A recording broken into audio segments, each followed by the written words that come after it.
y vamos a afrontar ya el monográfico de hoy. Como os anunciábamos, vamos a remontarnos, vamos a trasladarnos a principios del siglo XIX, al Madrid de principios del siglo XIX, para hablar de ciertos acontecimientos cruciales y que marcarían toda una época. Me acompañan en esta mesa que hemos trasladado en el espacio en y en el tiempo los señores Biguendi y Curia, y por primera vez en la mesa del monográfico, por lo menos, a Eneco Olavarría, que le conoceréis por sus secciones de Más Allá del Deber. Bienvenidos a ambos, Biguendi. Muy buenas, caballero. Eneco, estoy orgulloso de que por fin te sientes conmigo. El sentimiento es mutuo. Bien, bien, así en buena compañía. A ver qué tal nos curtimos en estas lides también, ya que nos lo hace también en Más Allá del Deber. Hoy hablaremos también de algunos que actuaron más allá del deber, desde luego, aunque el deber del pueblo ya no es bastante difuso, ¿no? Bueno, hablaremos de varias cosas y vamos a ponernos en contexto. Y es que, como bien saben nuestros oyentes, las tropas napoleónicas campaban a sus anchas por media Europa en estos principios del siglo XIX. Media Europa estaba conquistada, como decimos, y también ocupada estaba la península ibérica, o buena parte, y es que Napoleón había entrado, o sus tropas habían entrado en España con aquella excusa de invadir Portugal, ¿verdad? Porque era el único auxilio que tenía Gran Bretaña en este momento de expansión napoleónica. Así es, compañero, y la verdad es que yo creo que deberíamos retrotraernos para comenzar a contar bien esta historia, para que la gente tenga esos apuntes, esos inicios de este conflicto, de este levantamiento de 2 de mayo, pero tengo que decirte, Miquel, que en estas calles de Madrid se masca la tensión. Sí, estamos tensionados, estamos aquí frente al Palacio Real. Palacio Real es. Palacio Real, Palacio de Oriente, si no me equivoco. Sí, sí. Y hermoso es, pero no van a pasar cosas hermosas aquí. No, hermosos carros veo ahí. Hay unos carros, no sé qué se pretenden llevar, no sé qué pasará, hay mucha agitación en las calles. Hay gente por aquí. Bueno, si te parece bien, voy a comentar un poco, voy a dar esas pinceladas para comenzar a explicar por qué se montó este levantamiento del 2 de mayo. Como bien has dicho, a esos inicios del siglo XIX, Napoleón está en su momento de gloria, por así decirlo. La verdad es que las campañas van viento en popa. Tiene, por así decirlo, atenazado al enemigo inglés en su isla, ha derrotado a sus enemigos en múltiples batallas, y llegó un momento clave, y fue la firma del Tratado de Fontainebleau, como bien tú has dicho, que fue un 27 de octubre de 1807. ¿Qué ocurre? España supuestamente era país aliado de Francia, yo más bien lo llamaría aliado títere, o simplemente que estábamos ahí, vamos. Y llega un momento en que Napoleón ofrece una especie de pacto. Y tengo muchos problemas porque yo estoy estoy intentando aprisionar a Gran Bretaña, bloqueando las mercancías, intentando ahogar a la isla, pero los portugueses están comerciando y esto no puede ser. Entonces te propongo un trato. ¿Qué te parece si, gracias a este tratado, me dejas pasar con mi ejército? Conquisto en un par de batallitas a los portugueses, que no deben de ser un gran enemigo. Luego se arrepentiría probablemente de estas palabras. Y pues bueno, pues luego lo que podríamos hacer es repartirnos las conquistas, y así pues mira, los dos salimos ganando. Y obviamente esa persona que comandaba los designios de todos sus vasallos en el país, Carlos IV, un rey terrible, bueno, la verdad es que se dio una descripción de él y de su familia por parte de un escritor inglés que fue una auténtica pasada, pero vamos, que era un personaje que no tenía lo que tenía que tener, y obviamente pues lo que dijo fue, pues bien, pues puedes pasar, puedes venir con tu ejército, no hay ningún problema, me parece una cosa maravillosa y seguro que todos salimos contentos. ¿Y qué ocurre? Que pasan los días, las tropas francesas entran, pero sí, parece que algunas se dirigen a Portugal, pero otras se van a Cataluña, otras se posicionan en otros sitios, y ya poco a poco, a principio las poblaciones de hecho incluso vitoreaban cuando pasaban los franceses aliados, van a la guerra, qué maravilla, pero poco a poco se empieza a mascar tensión, la gente empieza a dudar, empieza a haber incluso nervios, porque parece que los franceses están tomando posiciones, y así fue. Los franceses tomaron posiciones, tomaron diferentes fortalezas, diferentes ciudades, y lo que hicieron fue al final, tras el motín de Aranjuez, ocupar Madrid, ocupar la capital por parte de las tropas del general Murat, cuñado de Napoleón para más señas, un 23 de marzo. Algo tremendo porque además obligan al rey, a Carlos IV, abdicar en favor de su hijo Fernando. Sin embargo, esto no duraría mucho porque enseguida obligan a los reyes a marchar a Bayona, donde van a obligar a abdicar también a Fernando, y por lo tanto no hay ningún rey, no hay nadie que mande. Y es, por lo tanto, el momento de Murat, porque él va a pensar que él va a mandar, de hecho manda, y siempre tuvo la idea de que Napoleón en algún momento pudieran nombrarle rey de España. De momento es rey de Nápoles. Ya sabemos que sería otro, en todo caso, sí. También de la familia, ¿verdad? También de la familia. Hablamos de Pepe Botella, José Bonaparte, que de hecho, pues bueno, llega, se pone de rey, y la verdad es que este hombre pues hace lo que buenamente puede, es liberal, y ya te digo, la gente está enfadada, están nerviosos, nos han invadido, ¿qué es esto? Pero hay gente que no, los afrancesados, como así se les llamaron, esas élites burguesas, no les importaba, porque muchos ya mascaban esos ideales de libertad, de esa revolución francesa. Sí, veían la ilustración, ¿no?, en esa invasión napoleónica, y desde luego algunos no vivirían tan mal tampoco en la ocupación, está clarísimo. Y nos ponemos en estas lides en este día de mayo del año 1808, donde van a pasar cosas que marcarán un antes y un después. Bueno, sobre todo la idea de que, algo que no has mencionado, es que la principal razón de esta rebelión, de este levantamiento, es que a la familia real se la quiso apartar de España, llevándola a Francia. Y varios de sus miembros estaban en el Palacio Real, entre ellos Francisco de Paula, el infante. El más pequeño, ¿no? El más pequeño de todos. Y es la principal razón de que el pueblo se levantara. Se iban a llevar a su niño querido, a su joyita, y no podían permitirlo. El único vínculo que quedaba de la familia real. Exacto. Los demás estaban todos en Bayona. Estaba también la reina de Etruria, María Luisa, pero vamos, que se fuera María Luisa porque era más afrancesada total, pues como que al pueblo le importaba un huevo, pero con el niño, con el infante, ya es otra cosa. Es la cosa. Y ahora entiendo por qué estamos en el palacio y hay tanta gente, Miquel. Sí, creo que ahora va a pasar el momento álgido de este día. Les voy a explicar a los oyentes qué es lo que va a pasar igual, ¿no? Explícales. Es que, porque aquí se están juntando y aquí hay un señor, antes estaba hablando con él, se llama José Blas Molina, cerrajero al parecer, y me está comentando como que parece que sí, que se llevan a María Luisa y que se quieren llevar al infante, y parece que sí, este hombre está gritando que se llevan al infante, muera el francés, acaba de salir también un mayordomo o algo por la ventana pegando gritos. ¿Qué es esto? Pues dice que a las armas, llama al pueblo a las armas porque se están llamando al infante. Vasallos a las armas. Bueno, están entrando en palacio. Bueno, pues mientras entran en palacio voy a explicar un momento. Al parecer lo que van a hacer es subir, descubren que el infante está bien, y el infante, de hecho, mira, ya está saliendo por el balcón, está saludando al pueblo, la gente está contenta. Sin embargo, me acaban de llegar un informe que dicen que al parecer Murat se ha enterado de este hecho, de este tumulto, y al parecer envía tropas. Envía tropas bastante cafres. Bastante cafres, la verdad, porque lo que hace es enviar parte de la guardia, supuestamente, y lo que hace es, bueno, aparte, con un apoyo de artillería, parece que van a disparar sobre la población civil. Así que yo pondría pies en polvorosa y seguimos contando la historia. ¿Te parece bien, Eneco? Sí, me parece una buena idea. Pues nos vamos retirando, mientras, como decimos, Murat tiene la desafortunada, probablemente para él, idea de enviar a esa guardia, que no va a dudar en acometer, en disparar a los aldeanos, a los villanos ahí congregados. Y de hecho este ataque va a hacer que el alzamiento en toda la ciudad comience, porque las noticias corren como la pólvora, la gente se entera y la gente comienza a armarse. Que bueno, lo de las armas, ¿verdad? Exacto, armarse entre comillas, porque no disponían de armas de fuego, disponían de cuchillos, herramientas, palos, macetas en muchos casos, lanzaban desde los balcones, así que fue bastante cruda la batalla. Y desigual. Sí, muy desigual, claramente. Hay que tener en cuenta que el ejército francés es un ejército entrenado, preparado para la batalla, ya sea cuerpo a cuerpo o en distancia, con artillería, y el pueblo de Madrid, pues, es el pueblo de Madrid. En estos momentos los franceses son la élite de las tropas europeas. Es el mejor ejército del mundo, Miquel. Sin lugar a dudas, el más profesional, el más veterano. Aunque debo decir que a partir de este levantamiento va a llegar la guerra de independencia, o la guerra peninsular, como llaman los británicos, y generalmente las tropas que estaban aquí eran los novatillos, los jóvenes, que cayeron muchos.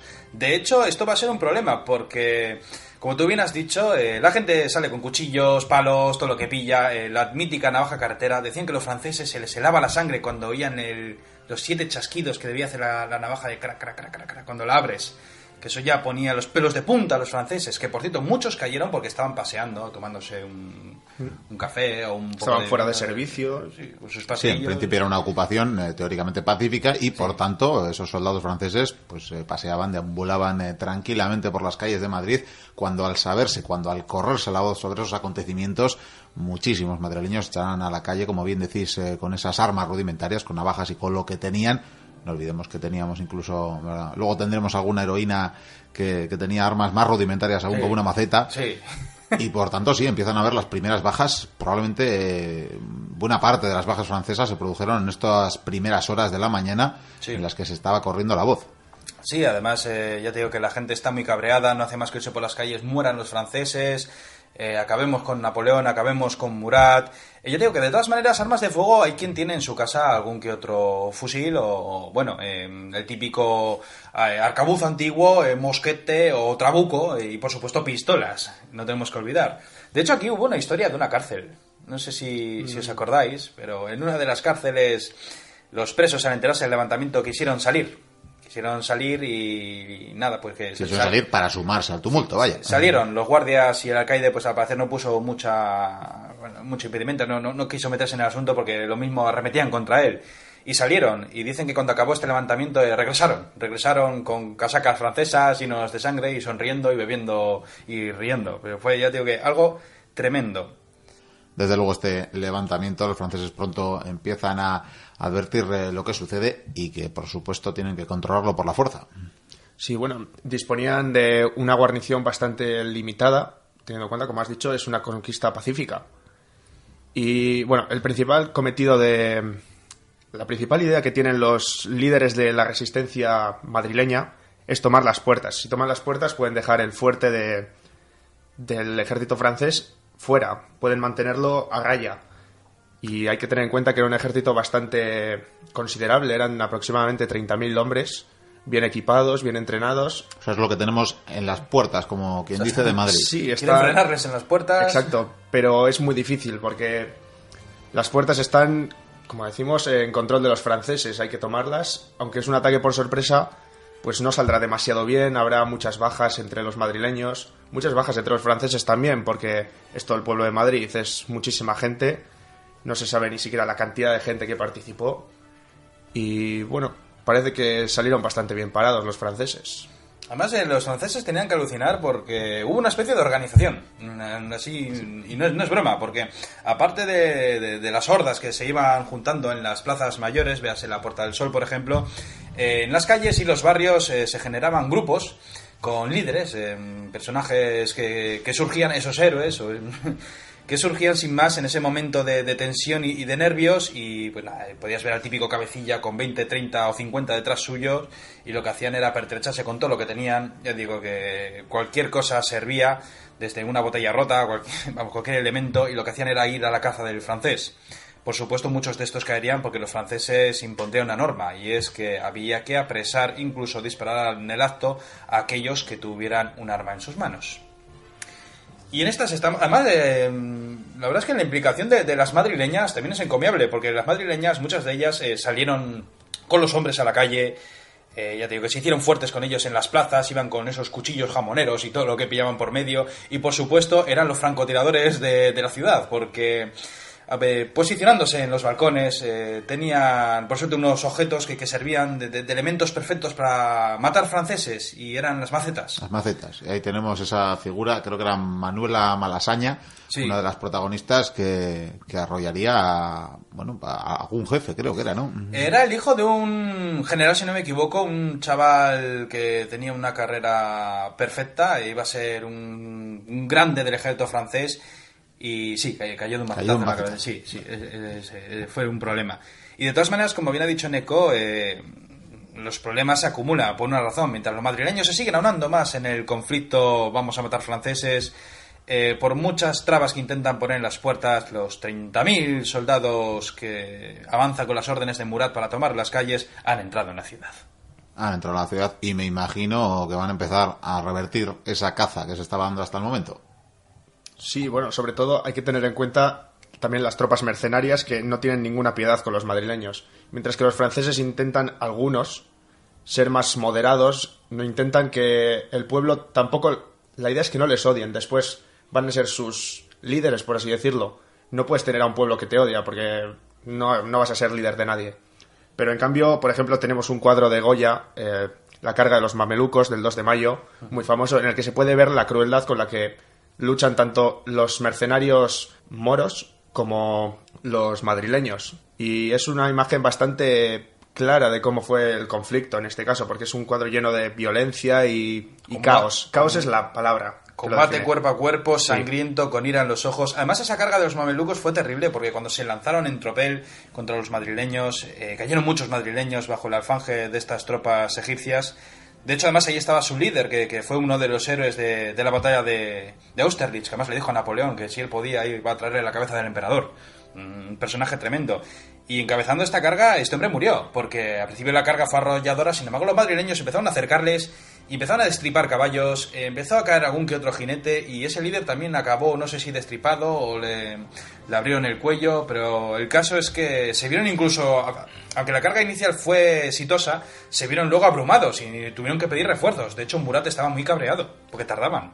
Es interesante lo que decías, Eneco, porque ciertamente las tropas francesas eran sabedoras, que luego tenían que seguir lidiando con el pueblo madrileño y que pues sus primeras reacciones, por tanto, fue sitiar a los manifestantes, podríamos decir en palabras de a día de hoy, a la gente que se estaba echando a las calles, lo estaban acumulando, lo estaban haciendo retroceder, reuniéndolos en plazas y cercándoles de alguna manera, pero no acometieron con violencia y esperaron a que llegaran los mamelucos para darles ese trabajo sucio, ¿verdad? Eso es. La idea es mantener al pueblo cercado, mantenerlo en un lugar, y las plazas para eso eran excelentes. Madrid además está lleno de plazas grandes, abiertas, en las cuales podía caber mucha gente sin ningún problema. Y de esa forma, pues el pueblo, imaginarían, el pueblo no va a ser estúpido, se rendirá ante nosotros.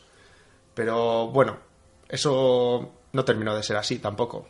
Además es que es una táctica obvia, porque ten en cuenta que si tienes a toda la ciudad como un hormiguero atacando por todos los sitios, pillando a cualquier francés que está por ahí perdido de los cuatro vientos, pues la táctica fue lógica, es decir, elegir varios sectores e ir poco a poco avanzando, controlando las calles y obligando a la población a que sí, se vayan encerrando, encajonando en esas plazas para luego obligarles a rendirse o para disparar a discreción, porque los cañones hicieron de las tuyas. También es cierto que los madrileños se hicieron con cañones y los giraron y abrieron fuego contra los franceses, y el caso es que se convirtió en un combate sangriento y muy lento, muy lento. Murat estaba muy cabreado porque se tardaba mucho, iban pasando las horas.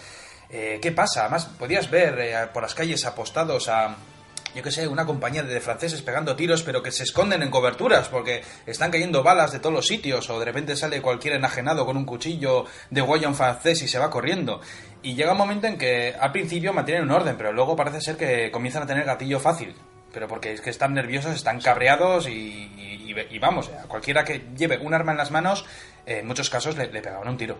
Con todo va a ser fundamental también la intervención de algunos protagonistas de este día también, que hasta ahora estaban inactivos. Hablamos de los ejércitos regulares o de las tropas regulares. No había en gran número en la ciudad de Madrid, pero creo que cerca de 3.000 o más de 3.000 unidades sí que se mantenían pacíficamente porque tenían órdenes de no intervenir en el cuartel de Monteleón.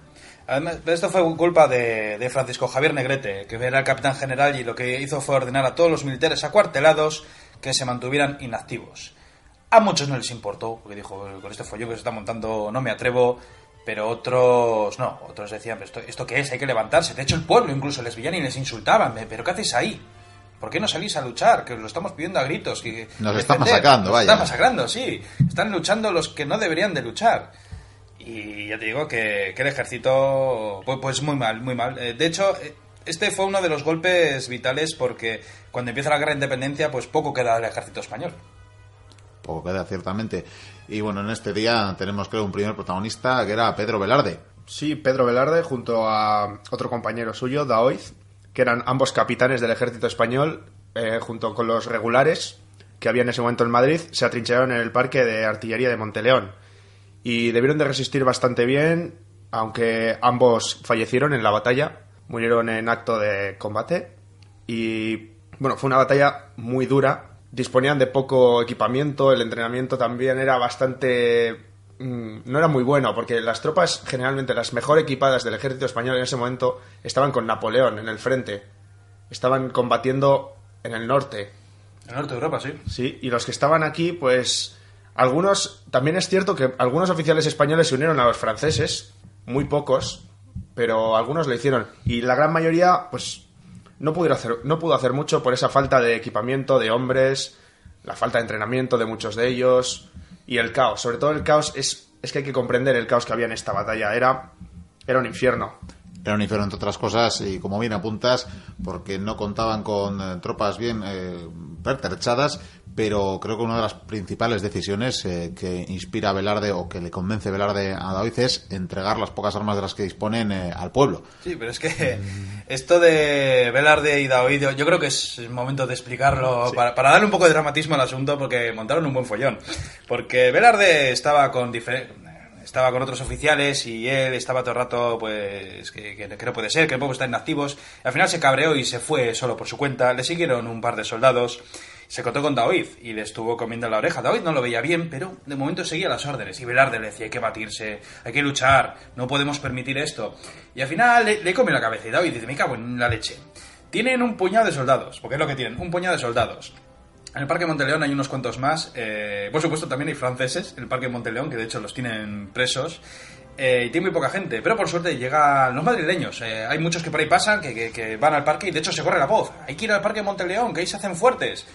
Y se juntan muchísimos civiles. El Parque Monteleón, una zona amurallada, no es un muro muy alto, calles estrechas alrededor, casas, y estos se preparan.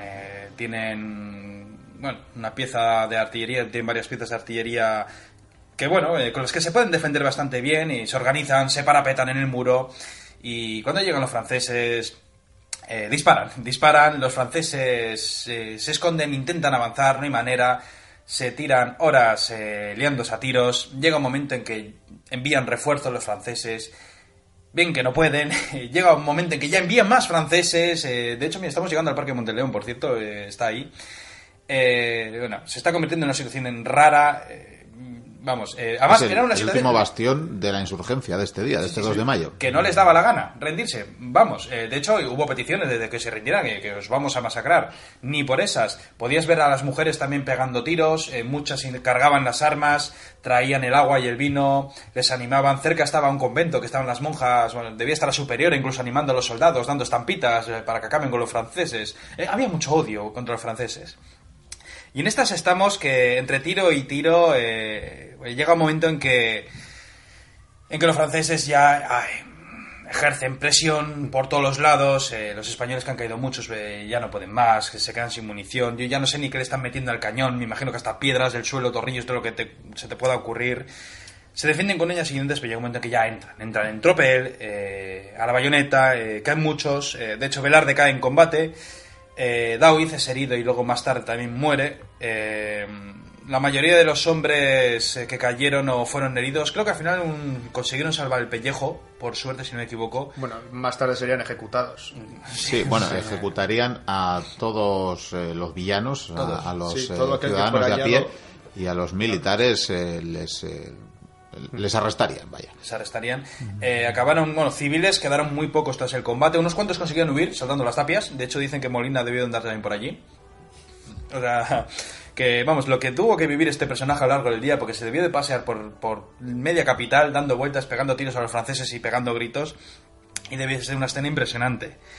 Y claro, con la caída de Monteleón, que se había convertido ya en un símbolo, evidentemente, además, Monteleón fue de lo último que cayó casi, porque habían ya arrestado a muchísima gente, muchos focos de resistencia ya se habían apaciguado, y Monteleón, cuando cayó, pues ya se podían oír aún por las calles algunos cuantos tiros de alguno que aún seguía la guerra por su cuenta, pero que evidentemente este levantamiento había fracasado, con una cantidad de muertos que es que a mí me choca.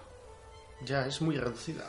Es muy reducida, sobre todo por parte de los franceses, yo creo, porque... No, en general, aproximadamente 500 muertos solamente. Se calcula 500 muertos, sí, contando con los ejecutados, sí, supuestamente. Sí, los ejecutados más tarde fueron... Creo que hay cifras de hasta 1200, porque hubo hasta 3 días de fusilamientos posteriores. Sí.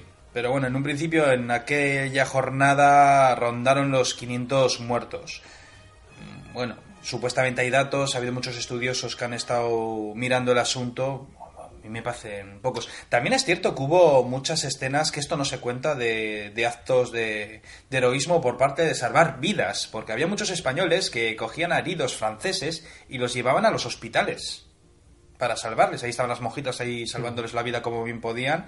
Es decir, que igual tenemos 500 muertos, pero igual tenemos a 2.500 heridos. Sí. Que eso tendría más sentido. Hombre, si tenemos en cuenta 500 muertos en el propio día, es muy probable, pero yo creo que murió mucha más gente por el tema de...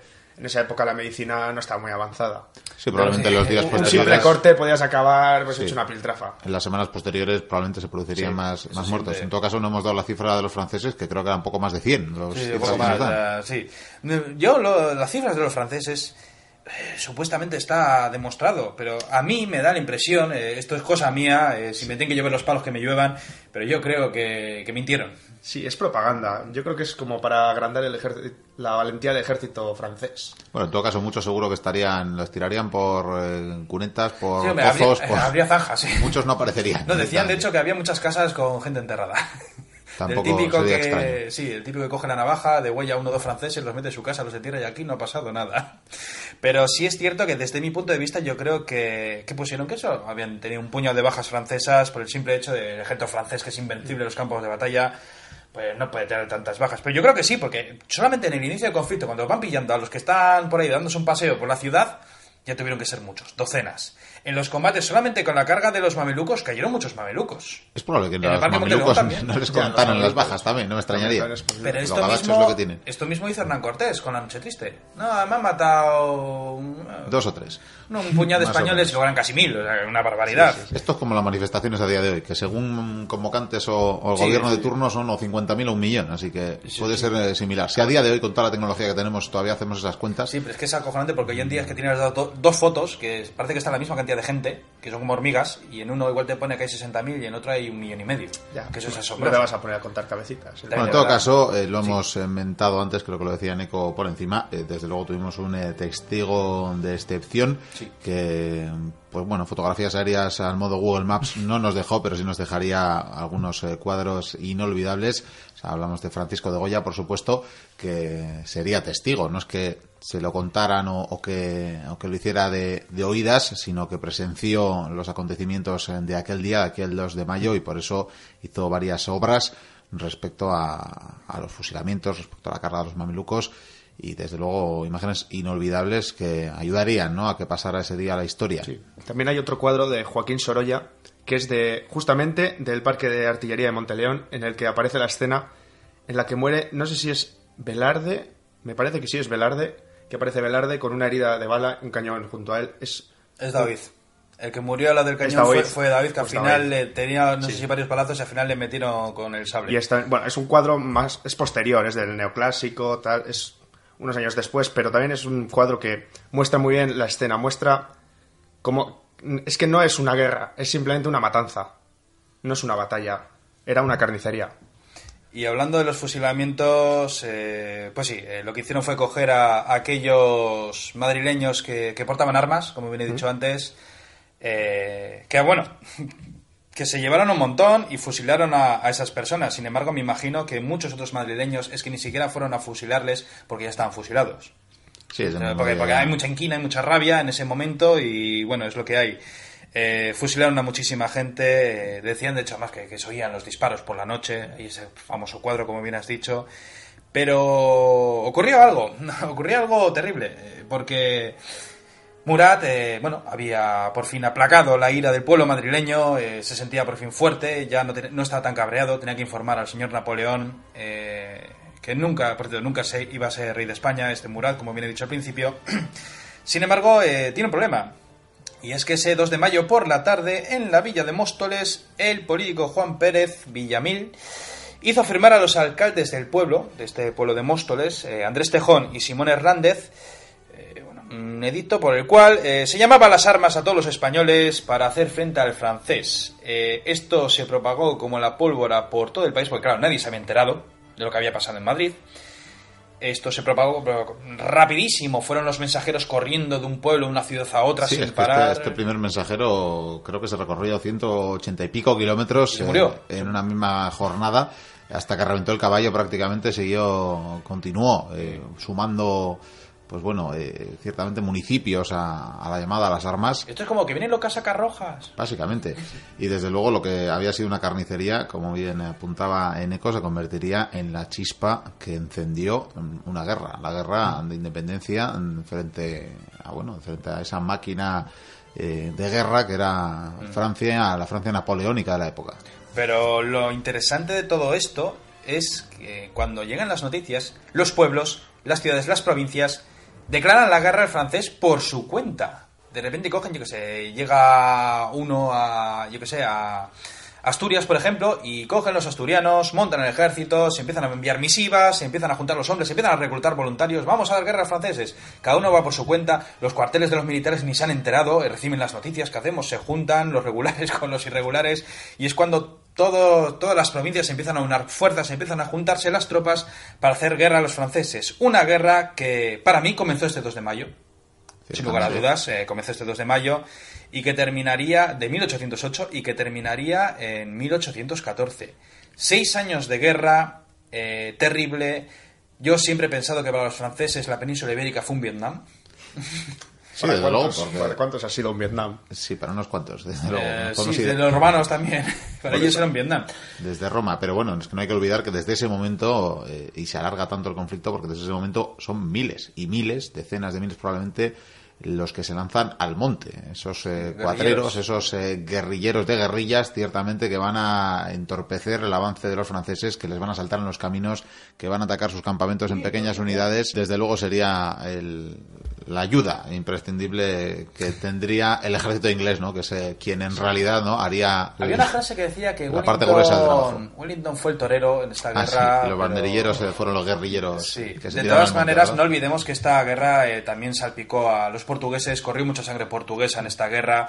Los británicos, cuando entraron, no tenían un ejército grande. El ejército inglés siempre ha sido pequeño pero muy profesional, y en esta guerra morirían bastantes ingleses, morirían muchos portugueses y morirían cientos de miles de españoles. Pues creo que se llega a hablar de medio millón al final del conflicto, es que no... de una población que no superaba en mucho los 10 millones de almas. Sí, porque casi todos estaban en América. Sí. Pero a ver, es que esta guerra, aparte que fue una salvajada, es lo que llegué a hablar con Javier Gómez Valero, el de Despertaferro, que decía que derrota tras derrota hasta la victoria. Quitando Bailén, perdimos todas las batallas, las tropas, bueno, en fin, las tropas de los voluntarios se plantaban una y otra vez delante de los franceses.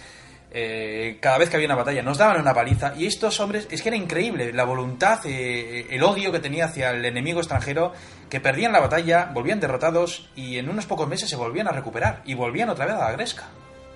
Era algo impresionante, y no solo eso, luego encima con esos guerrilleros haciendo la puñeta con hombres inolvidables como el cura Merino o Espocimina o el Empecinado, que acabaron comandando casi divisiones. O sea, es que, vamos, fue una auténtica barbaridad. Y los franceses, también he dicho que los franceses tuvieron muchas bajas, pero en comparación con estas tres fuerzas aliadas que he dicho, que por cierto los ingleses, si algún día hablamos de la Gran Independencia, veremos como no fueron muy buenos aliados. De hecho, cuando entraban en un pueblo, en una ciudad, pues casi era mejor que entrasen los franceses. Con eso te digo todo. Pues sí, pero eso es otra historia, se nos echa el tiempo encima y creo que aquí vamos a tener que dejarlo. Sí, en el Parque de Monteleón. En el Parque de Monteleón, ciertamente. Sí, la verdad es que parece que han estado a tiros, pero parece que quieren parlamentar con Daoiz. Hay una columna de franceses que se están deteniendo en la calle. Pues no sé, ¿qué hacemos? No sé, vamos a ver qué ocurre por ahí. Vamos a curiosear un con poco. ella. Bueno, tú no te vistas de azul y vamos para allá a ver qué pasa. Miquel, vamos. Yo me quedo un poquito así, con distancia prudencial. Sí, tú te quedas con Goya, ¿no? Sí. Mira, llévate el mechero este, que te va a venir muy bien. El mechero este, pues vamos para allá. Pues ahí avanzan el señor Vikendi y el señor Eneco. Parece que sí, se quieren fumar un cigarrito. Yo no me acercaría demasiado a ese cañón. Yo me voy a quedar aquí con el señor Francisco de Goya. Qué poco hablador es este caballero, la verdad. Menos mal que pinta bien, porque desde luego, en fin, de poeta no se iba a ganar la vida. Y sí, parece que se están acercando demasiado. Daoiz les mira muy mal a Eneco y a Vikendi. Dice, ¿qué serán estos? ¿Qué harán? ¿Y por qué están fumando tan cerca de este cañón? Si los franceses quieren parlamentar ahora mismo.